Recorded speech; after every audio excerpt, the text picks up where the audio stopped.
Mesdames, Mesdemoiselles, Messieurs, lors de notre dernière rencontre, j'ai eu l'occasion de développer devant vous ce qui me paraît être essentiel pour nous attaquer aux grands problèmes de l'heure, l'instauration de la paix sociale dans notre pays. Aujourd'hui, je vais vous entretenir d'un certain nombre de problèmes dont l'importance ne vous échappera certainement pas. Tout d'abord, le droit à la santé. Inutile de décrire la misère de l'hospitalisation publique. Certains hommes responsables viennent à travers d'un périple qu'ils ont entrepris dans nos hôpitaux publics, viennent de découvrir ce drame qui se joue tous les jours sous nos yeux. En effet, les insuffisances de l'hospitalisation publique ont été dénoncées, non pas seulement par les administrateurs des hôpitaux eux-mêmes, mais par les responsables nationaux, et la nation elle-même a été invitée à faire un effort constant quant à l'amélioration des hôpitaux, à l'amélioration de leurs installations. Nous pensons d'ailleurs que la solution de l'hospitalisation publique est dans l'allègement de la tutelle actuelle. En effet, celle-ci est paralysante et il faut bien dire que dans la mesure où nous voulons trouver des solutions qui soient adaptées aux contingences de l'heure, il va falloir donner à nos conseils d'administration les responsabilités qui leur reviennent de manière à ce qu'ils puissent gérer eux-mêmes l'hôpital public. Un très gros effort de formation en ce qui concerne le personnel médical et paramédical doit être entrepris. En effet, nous manquons de personnel et c'est pour cela qu'à travers ce pays, il va falloir que nous y mettions les moyens pour fixer une politique qui permette de donner à ceux qui ont vocation de s'orienter vers l'hôpital les moyens d'instruction, de formation, afin que l'encadrement soit garanti. Il est certain que, parlant de l'hôpital public, c'est le centre hospitalier qui sera à la base de l'organisation de demain. En effet, l'hospitalisation privée viendra compléter nos installations publiques. Il va falloir que les uns et les autres nous fixions le rôle qui d'ailleurs tend au même résultat, permettre à tous ceux qui souffrent et qui ont besoin d'aide de venir dans des conditions les meilleures, se confier à l'hôpital. Et lorsqu'on parle de la santé, par la force des choses, nous sommes amenés à parler du logement. La santé, bien souvent, est tributaire du logement.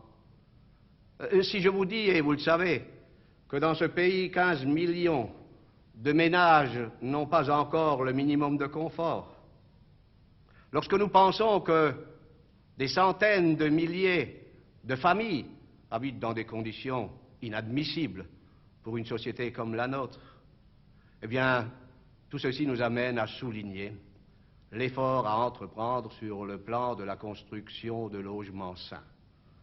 Ça doit être une priorité nationale et nous l'avons dit, le mouvement démocrate-socialiste de France l'a souligné. Le but à rechercher, c'est de créer par an quelques 600 000 logements nouveaux. La priorité, mesdames et messieurs, eh bien la priorité va au logement social. Vous savez très bien que les offices d'HLM sont actuellement confrontés à des problèmes quasiment insolubles.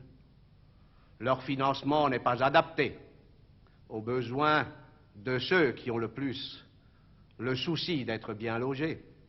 Il va falloir que la nation tout entière fasse demain l'effort nécessaire de solidarité nationale afin que le mouvement HLM puisse réaliser des logements dans des conditions qui permettent aux plus déshérités d'accéder à des logements.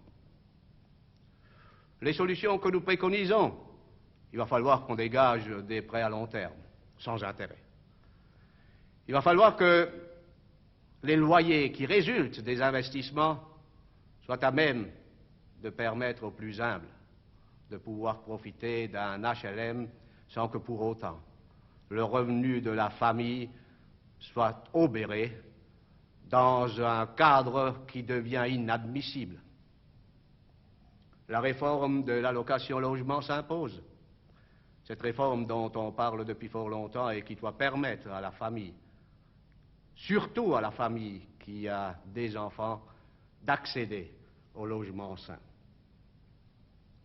Permettre à chacun d'avoir un logement, ceci est une de nos préoccupations essentielles, mais elle ne se réalisera que dans la mesure où la cité elle-même sera à même de garantir son développement harmonieux. Il va falloir que nous pratiquions dans les semaines, dans les mois et dans les années à venir une politique de réserve foncière. Il faut mettre fin à l'urbanisme sauvage qui garantit à certaines gens des ressources qui crient au scandale. Il faut mettre fin à ce scandale de la spéculation foncière si nous voulons demain pouvoir nous attaquer à l'aménagement en surface de notre territoire. En effet, depuis fort longtemps, nous avons dénoncé les insuffisances sur ce plan. Nous sommes nombreux, les uns et les autres, à avoir critiqué l'absence d'une réforme fiscale de nos collectivités locales. Mesdames et messieurs, je voudrais vous rappeler que le mouvement que je représente, le mouvement démocrate socialiste de France, a de tout temps défendu l'autonomie communale qui nous paraît être une des données essentielles pour le développement de nos villes et de nos villages. Si je vous dis que nous sommes le seul pays en Europe où la distorsion entre les revenus de la nation et les revenus des collectivités locales est telle, en effet, lorsque la nation prélève 85 francs sur les contribuables, les collectivités locales, toutes les collectivités locales confondues, ne prélèvent que 15%. Nous sommes en dernière position parmi les populations et les peuples européens. En effet, certains de nos voisins, lorsque l'État prélève 60%, reversent 40% aux collectivités locales. D'autres même vont jusqu'à 50%, c'est-à-dire que chaque fois que l'État prélève 50%, les collectivités locales disposent des autres 50%. Ceci démontre d'ailleurs que dans les autres pays, on a décentralisé, on a permis aux collectivités locales d'avoir les moyens de leur politique. Et dire les moyens de leur politique, c'est dire les moyens pour assurer le développement harmonieux des villes et villages et par là le développement harmonieux de nos populations. Si demain nous devions être investis de responsabilités nationales, mesdames et messieurs, nous nous mettrons à l'œuvre pour réaliser ce qui, depuis de nombreuses années, fait l'objet d'interventions multiples au Parlement. Et pas plus tard que l'année dernière, à la fin de l'année dernière, le Premier ministre et le ministre de l'Intérieur, sur ma demande, avaient pris l'engagement fort bel de soumettre au Parlement, dès sa rentrée de printemps, une proposition de loi tendant à redistribuer entre la collectivité nationale et la collectivité locale les responsabilités des uns et des autres et en même temps à donner les moyens financiers par la réforme des finances locales aux collectivités locales de manière à ce qu'elles puissent, elles, faire la politique qui est indispensable pour la survie de ce qui restera la base de notre société. Vous me permettrez, à cette occasion, de dire deux mots sur la situation et l'avenir de nos artisans et de nos commerçants. Nous sommes de ceux qui, de tout temps, avons soutenu les artisans et les commerçants, et nous les avons soutenus pour leur permettre de s'adapter à l'évolution de notre temps. Nous les avons soutenus parce que chaque fois que nous avons réalisé un quartier nouveau, chaque fois que nous avons réalisé des installations nouvelles, nous avons demandé aux artisans et aux commerçants, et nous leur avons facilité leur implantation dans ces quartiers de manière à leur garantir un développement normal. Nous demandons, et demain nous réaliserons, si nous en avons l'occasion, la simplification de la TVA, ainsi que la réforme de la patente dont on parle d'ailleurs fort longtemps et dont le Parlement actuellement a été saisi mais qui, paraît-il, ne fera pas l'objet d'une discussion avant la fin de cette année-ci. Cette patente qui devient d'ailleurs pour les artisans et les petits commerçants quelque chose d'insupportable. Tout le monde en est conscient, tout le monde l'a promis depuis de nombreuses années. Bien demain, si nous sommes investis des pouvoirs indispensables à la réalisation de cet objectif, nous tiendrons parole. Les agriculteurs, eux aussi, sont inquiets. Ce que nous voudrions que, sur ce plan-là, nous puissions réaliser ensemble avec tout ce monde agricole, c'est la garantie de la parité des salaires avec le monde industriel. Définir une politique des prix agricoles afin de rémunérer les investissements, le travail, la compétence, la qualité, voilà une de nos préoccupations constantes et nous nous évertuerons avec l'ensemble du monde agricole à réaliser ce qui doit être réalisé, là aussi, pour garantir la paix sociale à l'intérieur.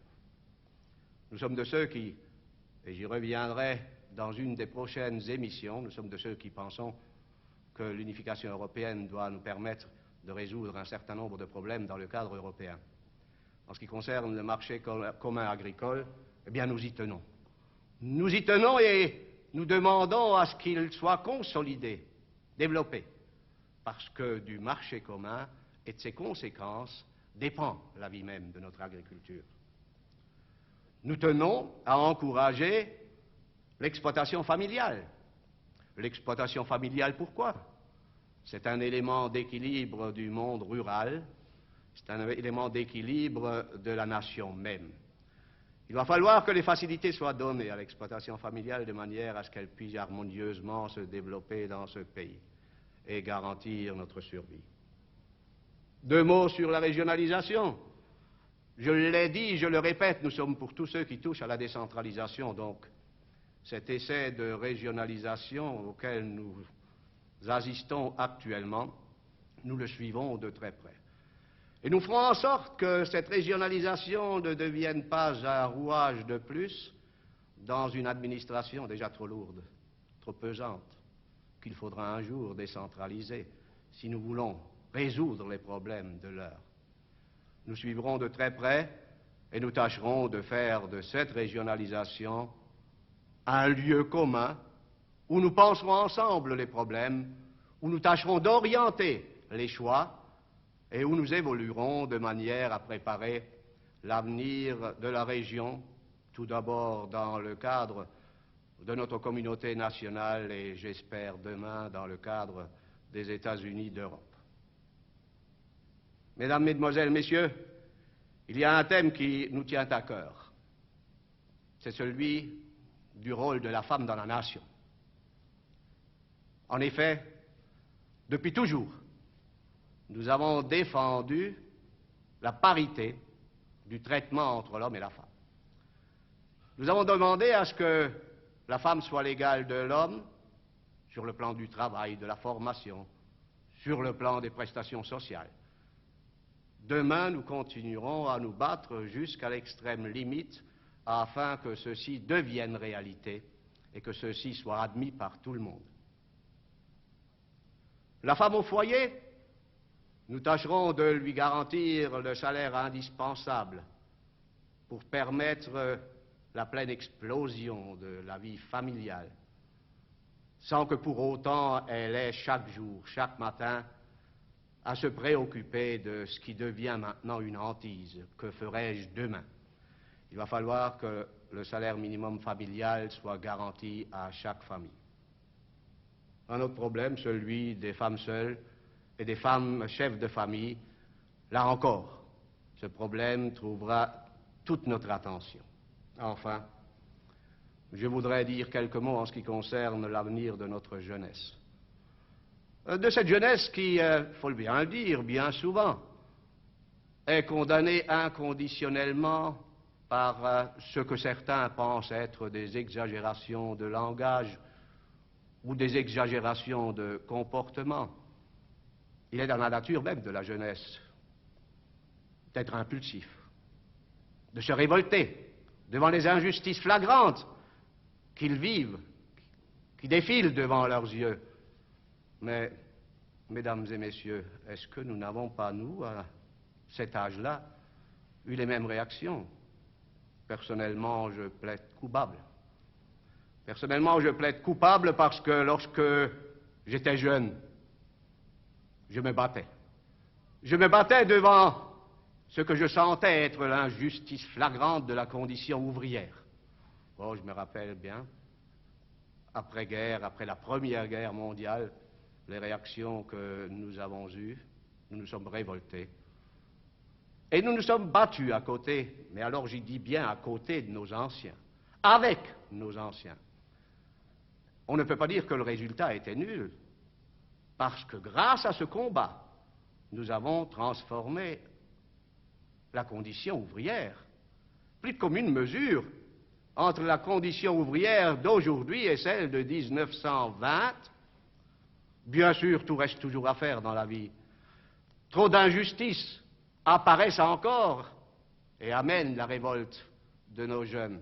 Il faut les comprendre. Il faut les comprendre, il faut qu'ils nous comprennent.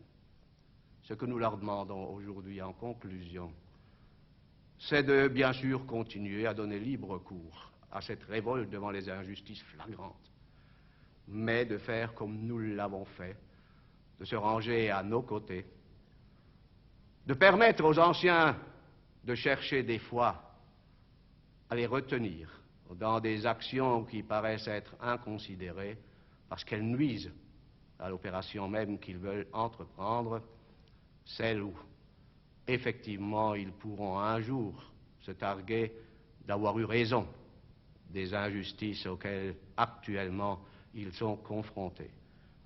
Jeunes amis, si vous le voulez bien, demain ensemble, nous tâcherons de mener le combat. Un combat qui sera un combat de force.